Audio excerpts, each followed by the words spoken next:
ఊరుకో కంపెనీ పెట్టి యువతను మద్యం మత్తులోకి దించేలా ప్రభుత్వ మద్యం విధానం ఉందని మాజీ మంత్రి శ్రీనివాస్ గౌడ్ ఆరోపించారు. కొత్త మద్యం విధానం అంటే నిషేధం ప్రకటిస్తారని అనుకున్నాం, కానీ 1000 గజాల స్థలం ఉంటే చాలు మైక్రో బ్రూవరీలు పెట్టుకోవచ్చని నిబంధనలు తీసుకొచ్చారని ఆక్షేపించారు. హెర్బల్ డ్రింక్ అయిన నీరా కోసం విధానం తీసుకొస్తే దాన్ని నిర్వీర్యం చేశారని ఆయన మండిపడ్డారు. ఆదాయం పేరిట విచ్చలవిడిగా మద్యం దుకాణాలను అనుమతి ఇవ్వబోతున్నారన్నారు.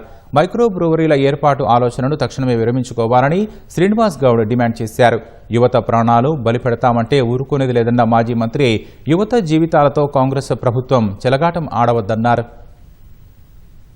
జనరల్ గా యూత్ తాగుతారు, మీరు అనగానే యూత్. కానీ ఇవాళ నువ్వు జిల్లాలకు కూడా పెడుతున్నావు.